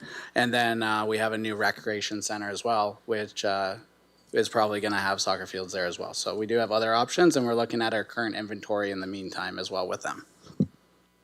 Great, I appreciate that, Rob. Hopefully we can work with them. I know the folks at the Chatham Soccer Club emailed us this evening, so later, to not really address it at this meeting, but they have some concerns about that possibility, so I appreciate you continuing to reach out to them. Thank you. Seeing no other questions, we'll put it to vote. Councillor Allen? Yes. Councillor Thompson? Yes. All votes are in. Motion passes 18-0. Sorry? Oh. Yes, he just logged in. He got called away and he's now participating virtually. 20D, motion by Councillor Jubenville regarding Highway 40 safety concerns, Chatham to Wallaceburg. Councillor Jubenville, go ahead. Thank you, Mayor Caniff. Do you want me to read the motion, or the whereas, or the therefore, I should say? Yes, please. Therefore, be it resolved that the mayor write to the Minister of Transportation, the Honorable Prabmeet Sakaria, to undertake an operational review of Highway 40 from Chatham to Wallaceburg and prioritize any improvements in conjunction with any future resurfacing projects along this corridor. A copy of the letter be sent to the Minister of Agriculture and MPP for Chatham-Kent Leamington, Trevor Jones, as well as MPP for Lambton-Kent Middlesex, Steve Pinsonneau. Councillor Scott, you second this? Seconded. Go ahead, Councillor Jubenville. Okay, thank you, Mayor. I just basically pulled this for exposure and discussion. I'm assuming it's going to be supported because no one else pulled it. I just wanted to stress that there's been 13 motor vehicle collisions on this stretch of highway since January, going from Pioneer Line to Borderline. So in my humble opinion, I think that's a lot of collisions, so I think it definitely needs to be looked at. And that doesn't take into account what's transpired last year or the year before. And I think this is an opportune time, since the ministry is already going to be working on a resurfacing project, and I'm hopeful that they will consider our concerns and take them very seriously. I've had multiple conversations with residents of North Kent or farmers who try to cross 40 Highway, who are pulling, they might be in a tractor, a slower moving vehicle, they have trailers behind them or an implement behind them, and they're trying to cross 40 Highway. And sometimes they could be sitting there for 5-10 minutes before they feel safe. I even talked to one farmer who, it was fog, I believe, and he sat there for a while. He couldn't hear anything, so he said he closed his eyes and hoped for the best when he crossed. So I think we've got some serious concerns in this area, and I'm hopeful that the province will hear our concerns and hopefully take some actions on it. Do we know when they receive this, any kind of response time? Do we know when they would give us a yay or a nay on anything?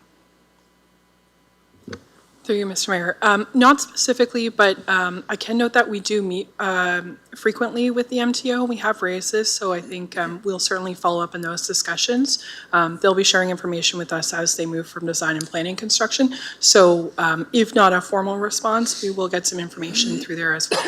Okay, thank you, Marissa. So that's about all I have to say. Just thank you to everyone for supporting it, and I just hope the province takes our concerns seriously and is able to act on it. Thank you. Councillor Scotchy? Yeah, thank you, Mayor Caniff. Myself, Councillor Thompson, and Councillor Doyle also received some inquiries about Communication Road and Fairview Line. And I just wanted to see, it didn't have to be in this exact motion, because I know Councillor Jubenville has some more data-driven components to it, but maybe if staff could just come back to send an email to myself, Councillor Doyle, and Councillor Thompson, if that intersection is a concern. And then if we could do something similar like this, I know it would have to be maybe separately, but I just want to have supporting data that it's also a concern. So just wanted to bring that up during the discussion. Thank you. Councillor C. McGregor?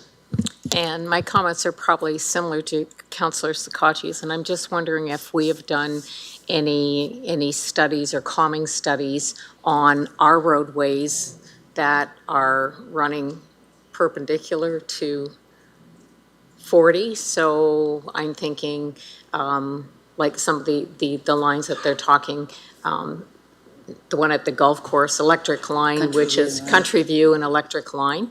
Have we looked at any of that and possibly having some kind of flashing or anything at the stoplights or any kind of study done to bring increased awareness to people crossing out in front? And I know Councillor Jubenville mentioned some of our agricultural communities that maybe are pulling wagons, but I think in some other incidents of the accidents that have been happening, it's been people trying to get across or going through from our roads across 40 Highway and in front of traffic. So I'm just wondering if we've looked at anything there. Through you, Mr. Mayor.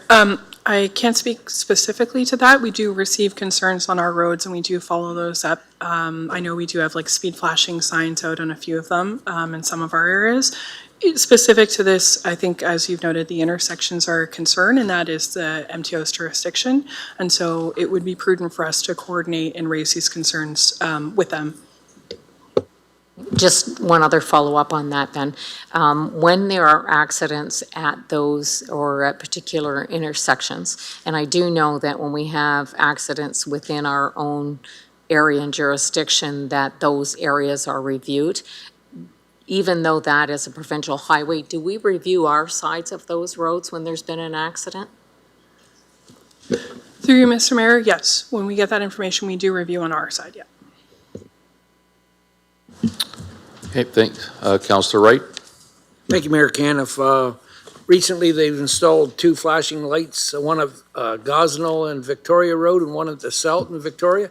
We've already seen less accidents there with them flashing lights there. Thank you. Okay, seeing no other questions, then we'll put it to vote. Sorry, Councillor Jubenville, anything final to say? That's all. Thank you, Mayor.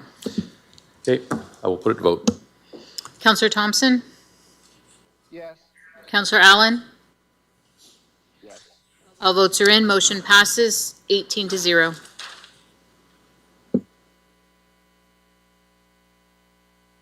Okay, we'll go to notice of motion. Councillor Scotchy has 2 of them, so the floor is yours. Go ahead. Thank you, Mayor Caniff. I, Councillor Anthony Sakatchi, hereby bring a notice to bring the following motion for voting and discussion on the March 23rd meeting of Council. Whereas a municipality currently manages over 700 housing units and allocated a budget for life cycle management, including repairs and maintenance, therefore be it resolved that administration provide a report with a total annual budget, costs associated with repairs and maintenance for all municipal housing properties over the past 3 years. This report should include a detailed breakdown of these expenses by property or housing asset where applicable. Additionally, the classification of the repair and maintenance costs should be specified, distinguishing between routine maintenance, such as standard upkeep and minor repairs, and major repairs, deliberate damage, tenant neglect, which encompasses structural work, significant system replacements, emergency interventions, or capital rehabilitation, and provide any relevant reports, assessments, or internal documents that differentiate between routine maintenance and significant repairs should also be included, including the separation of emergency repairs due to extraordinary external circumstances.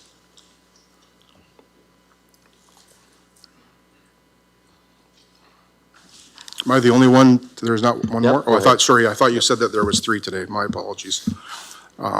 Whereas the municipality of Chatham-Kent has been instrumental over the last decade working with SWIFT to bring high-speed fiber internet to thousands of homes and businesses across CK, and whereas the federal and provincial government have committed to getting 50/10 internet classification to bring to 99% of Canadian households to this level by 2028, and whereas in Ridgetown, the area is classified services to the 50/10 standard, meaning no upper levels assistance is being provided. And whereas the broadband availability reflected in the federal and provincial coverage maps does not appear to fully reflect the actual connectivity available on the ground, and there are still areas within Ridgetown where cable infrastructure is not available. And whereas properties are unable to obtain service despite being close to existing infrastructure, or where DSL remains the only viable option in these cases, In these cases, the classification of the community as served does not accurately represent the real connectivity challenges that businesses and residents are experiencing. Therefore, be it resolved that the mayor write to Tech Savvy, Bell, and Cogeco, who have access to the fiber infrastructure in the area, to ask them to considering adding Ridgetown to their capital plans to bring high-speed fiber to their residents and businesses in Ridgetown as soon as feasible, and write back to the mayor and council with the intentions and timing of upgrades.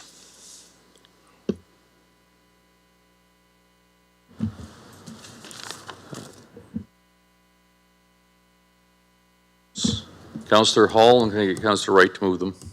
Second them. Thank you, Mayor Caniff. Confidentiality in closed session meetings. Closed session meetings of council are held to discuss sensitive matters such as legal issues, personnel matters, or property negotiations. These sessions are governed by strict confidentiality to protect the interests of the municipality and individuals involved. Council members and staff are legally and ethically bound to maintain discretion, and any disclosure of information discussed in closed session may result in penalties or legal consequences. Closed session report for Monday, March 9th, 2026. Council received information on position, plan, procedure, criteria, or instruction to be applied to any negotiations carried on by the municipality with regard to municipal insurance renewal, Section 239(2)K of the Municipal Act. And I so move, Mayor Cannon. I'll second that. Any questions? Seeing none, we'll put it to vote. Councillor Allen? Yes. Councillor Thompson? Yes. All votes are in. Motion passes 18-0. Communication items. Councillor Juvenville, you wanted to pull 3A and 3C? Thank you, Mayor Caniff. Yes, I would like to support the Township of Southgate with the resolution to support Bill 21, Protect Our Food Act 2025. And seen as Chatham-Kent, our biggest economic driver is agriculture, and we all like food, I assume. We need to protect our farmland to prevent further loss. And can we add MPP Jones and Pincinel to this as well? Councillor Doyle, will second that? Yes, I will. Anybody not supportive of this?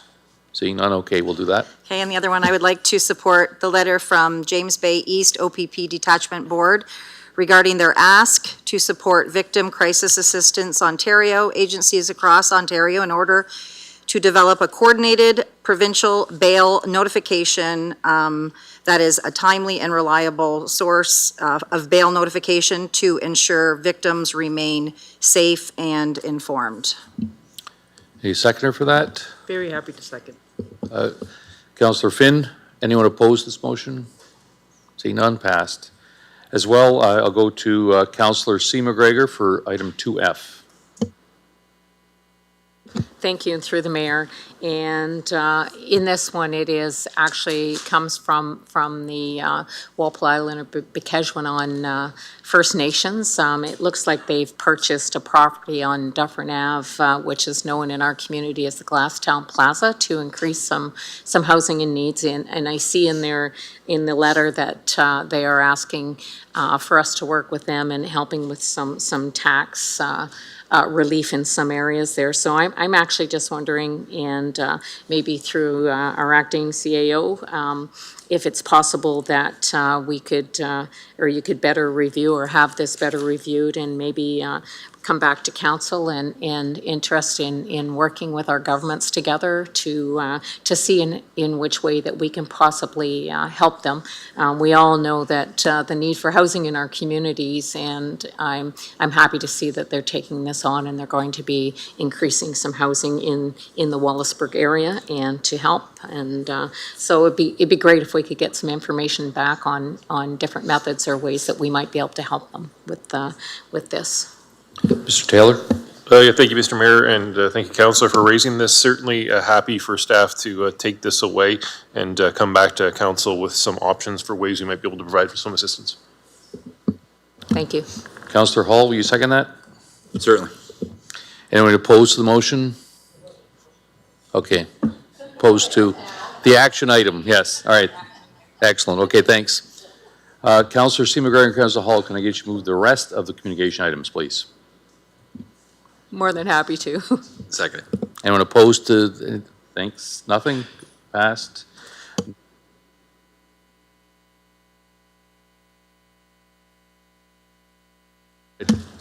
Councillor Scotchy? Yeah, thank you, Mayor Caniff. Just a couple local sports things. Just wanted to recognize the Chatham Maroons on a historic regular season. They're entering the playoffs against, I think it is St. Thomas, but they did win this, I think it's the Stan Moore Memorial Trophy for the best regular season finish in Junior B. And then also wanted to recognize that the Blenheim Blades did defeat Wheatley in their first round of their playoffs, and acknowledge my co-councillor over here, Councillor Henderson, for repaying the debt of the wager. They are currently playing Lakeshore, but I've told her it's not too late to come over to the Blenheim side. Councillor Anderson, followed by Councillor McGrail. Thank you, and through you, Mr. Mayor. I definitely bit off more than I could chew as far as a Sharks fan in that bet, but you know what, it was just really fun. It was fun to watch the two teams and see them play respectfully and at, you know, the best that they could. And honestly, watching the Blades organization and how they run their team was really something very cool to watch and see. And I definitely will be following them as one of their #1 cheerleaders for the rest of this season, definitely. Councillor McGrail. Sorry, I did just have one other thing to talk about. I had the honor and opportunity to go with the Great Lakes St. Lawrence Cities Initiative crew to Washington last week. It was our Great Lakes Day where mayors and other elected officials from both Canada and the U.S. Went to Capitol Hill and went right into Washington, D.C. To discuss all issues related to our Great Lakes. Our key messaging that we brought this year was to definitely promote the Canada-U.S. trade relationship. Also, to look at the economic transformation and recognize that our Great Lakes are only really utilizing about 30% of the potential for economic development, and that we hope as an organization that we can increase that by another 30% within 10 years through targeted investment at a number of different capacity levels. And then also to continue to support the Clean Water and Safe Drinking Water State Revolving Funds, which the United States needs to invest $3.4 trillion in water infrastructure modernization over the next 20 years. And I think that that's something that as a binational organization. We definitely recognize that on the Canadian side too, and are happy to support our U.S. counterparts in that initiative as they also support us on this Canadian side. And then the Great Lake Restoration Initiative, which is our ask to continue to pass and sign the law for the Great Lakes Restoration Initiative Act of 2025, which is a bipartisan legislation that is to extend that $500 million per year per government extension for another 5 years. And then the final thing that we discussed was the very important Brandon Road project. And this project is to put in a dam that will eliminate and stop the invasive carp from continuing down the St. Lawrence any further into getting into our Great Lakes. This was supported by the Trump administration. It's a $225 million project that has been released but is now sitting in state administrative reviews. So our other ask was that they continue to promote that. There was supposed to be a groundbreaking event that was actually stopped at the state level. So that's what we went there with. And I will say one of the greatest things about going in with a bunch of mayors from Canada and the US that are supporting the Great Lakes is that it really doesn't matter to us which government is sitting in power on either side of the border. We go in cohesively together with the same initiatives and the same goals and the same asks. And I think that that's well respected and well received. We met with 21 states people and congressmen and women, and every single one of them did give reassuring statements that they appreciate the Canadian relationship that they have with the U.S. And that they're confident that those relationships will continue to build and get better as time goes on. So all in all, it was a really great trip to Washington, and it was a really productive event that we attended. So I appreciate the mayor for asking me to proxy as him within this organization. It's definitely been an honor and a privilege, and a really big ask, but also something that I'm very, very proud to be a part of. So thank you. Thank you, Councillor Anderson. Councillor McGrail, followed by Councillor Jubenville. Great. Through you, Mayor Caniff. This question is for Emily. Can you review, please, what's going to happen next Tuesday, March 17th, with the York 1 court appearance? I think there was some confusions on what we can expect, the outcome of Tuesday. So I really want to set some real expectations of what we should see and then moving forward, please. Yes, thank you, Mayor, for the question. Emily Crawford, Director of Legal Services. So thank you, Councillor McGrail. So next week is the first returnable court date on York 1's court application against the municipality of Chatham-Kent. So the application has been brought in the Superior Court. And so that process will take some time to work its way through to an actual hearing of the application they've filed. The first date, there will be no decision by a judge on any of the actual issues in dispute between the parties, including with respect to York 1's continued or intended use of that property. So on this first date, counsel for both parties will be present, and it is anticipated that the judge at that date will make a plan for the proceedings to continue and sort of a timeline that parties that are involved can expect to follow, including for things like filing of evidence, cross-examinations on evidence, and actually getting to a hearing on the issues. I can't say for certain when that ultimate hearing date will be. However, I can tell you it will be at least several months out from now because the municipality will now need to go and prepare its response to their court application, and that will take some time. So for next week's hearing date, it will be just a procedural hearing in order to, as I say, I anticipate anyway, set some timelines on that date. Typically that is done during the actual court date itself, right in front of the judge, if the parties can do that on an agreement. Otherwise, the judge may say on that date that they're going to reserve and provide those timelines after the fact. But in any event, there won't be any substantive decisions on that date, just setting timelines and expectations for the process. Okay, thank you. One last question I was asked.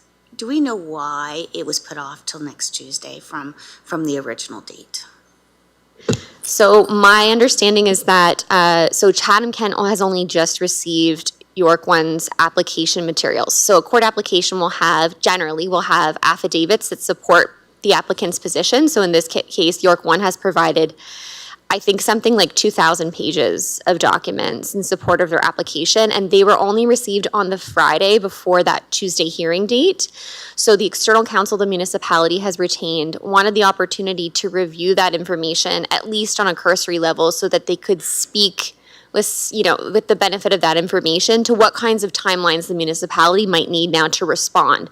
So as you can imagine, between Friday and Tuesday, upon seeing there's 2,000 pages and lots of different affidavits, our external counsel recommended, let's put it over, let's give ourselves some time to review, come up with a game plan for what our response might look like and how much time we may need, so we can put that to a judge with, as I say, the benefit of having done that review. So that's why excuse me, that's the only reason why this was put over 1 week, is just to give our council, who are trying to prepare a game plan for the municipality's response, some time to think about, okay, what is going to be our anticipated timelines to prepare those responding materials, so we can speak to that on the hearing next week. Great, thank you. Councillor Juvenville? Thank you, Mayor Caniff. And just to tag on to that, Emily, you're able to share the link with us when you get the link, you can share it with council. And can we share it with the public? Yes, thank you, Mayor, and thank you, Councillor Jubenville. Yes, so this is a public court hearing. It is on a long list of other matters, so, and I can't anticipate on that day when we'll get to this particular matter, but we can absolutely share that link with council as well as the general public for those who wish to sit in and observe.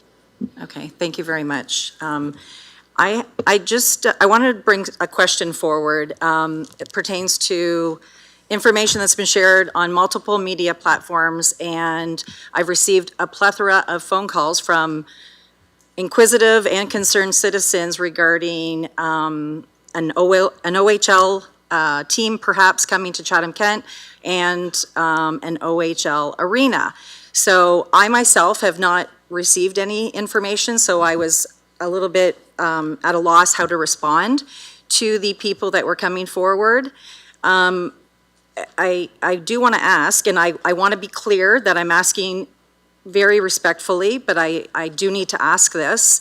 Is it true that there was a private meeting with OHL officials, the mayor, and multiple council members, almost half, and certain administration members, and it was a private meeting? And did this indeed occur? Thank you, Mr. Mayor. David Taylor, acting CAO today. Yeah, I can confirm that there was a meeting with the OHL, and several councillors did attend, and the mayor, and I believe the chief administrative officer. It was an early exploratory conversation, just really understanding that the OHL has some potential expansion plans, things like that. But yes, a meeting did occur with a representative of the OHL, some councillors, and some staff, a small group. Okay. I guess I'm just out of concern. I'm wondering how those councillors were chosen to be privy to this. I know it's preliminary information, but now I feel at a disadvantage if this comes to council at a later time, that some of my colleagues have received information that I have not received. Is this how we're doing business in Chatham-Kent now? I'm caught off guard by all of this. Why didn't the OHL, if they want to petition us to potentially bring a team and have us, ask us to build an arena, why wouldn't they just come to all of council? I'm confused. Why was it not done that way? Thank you, Mr. Mayor. Certainly, I understand that, Councillor. I'll take that away, and I'll speak to Mr. Dubin about the concerns. And I think that it's absolutely fair that Council wants to know anything that was discussed in that meeting, make sure everybody has the same information. I think it's a very early type, one-off type meeting. And so it's just kind of, as I understood anyways, set up. A few interested councillors were contacted about the opportunity, but I certainly take your feedback and we'll speak with administration about that, about making sure everybody has the same information. To be 100% clear, no decisions were made. I know there's some questions also about, like, was money dedicated to, or was there any sort of promises or assurances? No, it was just like a listening and understanding type session. But I certainly understand where you're coming from in terms of all of council needing to have that information. We'll take that back and make sure that information is shared with all of council. And certainly no decisions have been made or anything along those lines. There's a whole process in which this would occur both at the OHL level and the council level, Right. but I take your concern for sure. Okay. One other comment that was made in the media was about the $2 million feasibility study that is part of the master plan for the Parks and Rec. When I voted in favor of that, I was under the interpretation that that $2 million was going to be an overall expenditure for all of the Parks and Rec master plan, that it wasn't going to be earmarked towards one specific project. Am I right in that assumption? So certainly if Ms. Mariska Remy wants to correct me, please do here. But that actually is from the Parks and Rec master plan in relation to like an overall study. That is not directly connected to the OHL at all. That was approved quite some time ago, certainly the mayor or Ms. McCary. Just to clarify, when I made that comment, I said we set aside $2 million for the arena and other projects. Okay. They probably dropped the other projects, Okay. so. Fair enough, okay. Okay, I just wanted to bring this forward because I just don't know how to answer people that are coming to me with this, and I feel, I mean, I was called to task with an integrity commissioner complaint because I was attending meetings concerning a potential capital expenditure, which is now it's happening now. So I just find it odd that something like this would happen again. And now, yeah, so anyway, that's all. Thank you for your answers. Councillor Story. Thank you, Mr. Chair. So I'm a little unpleasantly surprised by that news. I was also out of town last week at board meetings, so I am catching up on what I missed. So if I'm understanding correctly, how many councillors met with the OHL? Was it last week? Like who set, I guess, I have a lot of questions actually. I mean, who reached out to who and who invited which councillors? Because this does come across optically as not great. I think when you have, if I'm understanding correctly, and I also felt, I had concerns about that report as well, but my understanding was that 2 million went to a wider variety, and I appreciate, Mr. Mayor, that you clarified that, but I think if we have councillors and the mayor or meeting with private business owners without the rest of council knowing that, that does come across as very non-transparent. So we had a council meeting on, what, the 23rd of February? So when was all of this decided? Like who went, whose idea was this to meet without telling the rest of council that you were meeting with the OHL? I'm sorry, that actually is kind of, the optics of this are not ideal right now. So I appreciate, I don't know the story, I'm just hearing this for the first time. So I'm a little perplexed by how this unfolded without council being all of council being included.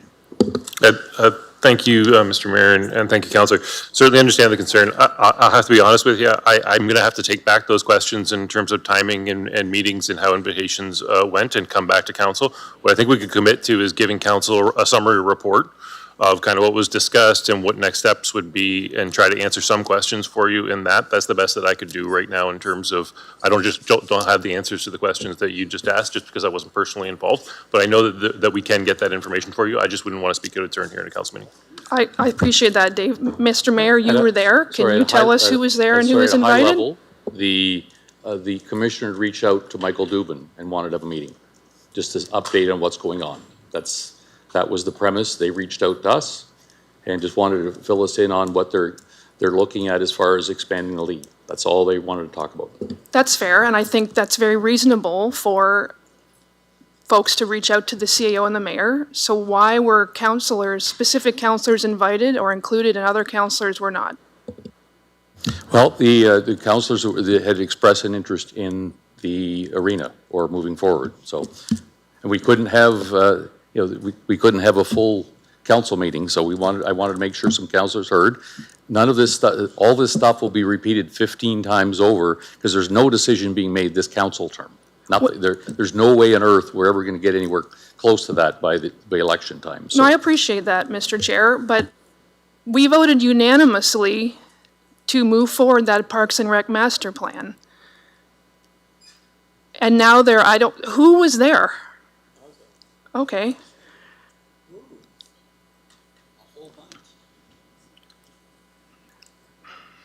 I think this is I think I'm kind of at a loss for words. I think this is really unfortunate how this was handled, and I appreciate that a lot more work goes into this, but 11 counselors were not handpicked we all voted in favor of that report going forward. Are these people that you think are going to be favorable to a project versus those who are not? Because who else was there? Were there any other private developers or any other private businesses there? Like, how are we deciding who gets to sit at these tables for these decisions and who doesn't? Well, when it gets anywhere close to real, they'll be sitting up there and talking all about it. You could not have told us that ahead of time that you were doing this? Like, seriously. So, this stinks. I apologize, I'll take that back, but this is not okay. This is not okay. Councillor B. McGregor? Yeah, I was putting my hand up to clarify that I was in the meeting, and I expect that there's been a number of meetings with other businesses or interested groups in the community that councillors have attended that I haven't attended. I've met with the baseball group on my own occasionally. I expect the mayor and the CAO have many meetings that I don't know about. So I think that I understand that it's the time of year it is, and sometimes things are a bit political, but I expect that when an interested business or not-for-profit or other entity contacts the municipality, that the mayor takes that meeting, the CAO takes that meeting, other people might take that meeting as well. Certainly, if those meetings have happened without me, I wouldn't be offended, and I expect that they've probably happened on different subjects as well. I'd say that also we have to remember that we can't have more than half of council at a meeting, or it's considered a meeting, right? So as long as we're not answering or advancing the business of council and we're meeting and talking to interested parties, it's a growing community. There's going to be developers, there's going to be businesses that reach out that want to have those first contact points. I'm glad that so many of us take those meetings. I'm sure in other areas of the community where that interest is, that those will happen. So I understand that, this has been a transparent process as well. The mayor talked about it on the radio. It's been in the newspaper, so I don't think that anything has been non-transparent. I think that those allegations or assertions maybe don't match the spirit of those types of meetings and the work that's done in the municipality. Councillor Anderson, go ahead. Thank you, Mr. Mayor, and through you. Well, I wasn't at the meeting. I did know about the meeting, and I was, if anything, super excited that after, I believe there was talks about the OHL coming to Chatham before the London team was formed, if I'm correct, and they ended up going with London instead of us. And one of their big things was that, well, you don't really have a facility to support an OHL team. So I think even just the fact that those conversations are still in the works, I think that it is a really, really positive direction that I will support our municipality going in that direction, whether it be a twin pad arena, a 4-pad arena, a single pad arena, whatever it may be, to bring the city of Chatham up to the standard of other cities that have OHL teams and other junior teams that bring in a lot of revenue into the municipality. I am more than happy to support that, and I'm happy to see that those talks are being had and that we are still a potential deal on the table. Councillor McGrail, followed by Councillor Bondi. Thank you, through you, Mayor. I don't think this is about NHL, or OHL, excuse me, in hockey. It's about everyone understanding what's going on. So this isn't about, CAO and mayor meetings. This is about if you're gonna, invite one counselor, everyone should know what's going on, I think is what is going down here. And I think, going forward, like lessons learned, that we all just, make sure we all understand where we are. I think that would solve this whole problem. Lesson learned, we're gonna move forward on this and we're gonna do better. So, and of course, we all voted for that and we're all for that. So it's definitely not about the hockey, it's not about the team, it's about everyone understanding what's going on and being in the know of what's going on. I think my understanding would capture this whole incident. So, thank you. Councillor Bondi? Thank you, Mayor Caniff. Yeah, this is kind of news to me too, not the OHL thing, you couldn't avoid that. I think, the problem is that if, say, 7 councillors were at a meeting with the OHL thing, I don't see how 7 councillors have shown that much more interest in arena construction than, say, I have, because I wasn't invited. And that's okay if I wasn't invited, but inviting 7 of us and not all of us, I think is a really bad look, and it does not improve our transparency and accountability report card by any stretch. And I understand Councillor Story's frustration with it. And so what happens is this stuff comes out in the press and we are blindsided. If we don't know anything about it, like at the very least, tell us, well, we had a meeting with these councillors, because you can, it's not against the law, close, but not, being half would be against the law, right? But if we were at least told that it happened and what was said, because myself, I only speak for myself, but I had all sorts of questions from people about this, and I'm like, I don't know. And that just puts us in a bad spot. When there's an article that says municipal officials, it doesn't say which ones, well, except for, of course, the mayor and Mr. Dubin. So it's just, again, if we had, say, a hockey coach on council or a former NHL player, we'll bring that guy in, sure, but 7 out of us, out of all of us, and then we're not even aware of it, that's where I think we get a little bit of frustration and maybe a little bit of anger. It can happen. I hope it doesn't happen again because, well, that's enough. I think you get my drift. Thanks. Okay, thank you. We'll move on to first and second readings. Councillor McDonald and Councillor Bondi, can I get you to move the first and second readings, please? Yep, happy to move it. So moved. Anyone opposed? Motion carried. Third and final reading, Councillor Scotchy and Councillor Thompson. Oh, sorry. Yeah, Councillor Thompson. So moved. Okay, Councillor Scotchy and Councillor Anderson. So seconded. Anyone opposed? Motion carried. Resolution of Councillor Hall, and if I get Councillor Harrigan, wrap it up. Thank you, Mayor Caniff. I move that Chatham-Kent Council adjourn to its next meeting to be held on Monday, March 23rd, 2026, and that Chatham-Kent Council authorize itself to be in closed session on that day to discuss any matters permitted by the Municipal Act. So seconded. Anyone opposed to wrapping it up at 8:12? Seeing none, meeting adjourned. Thanks.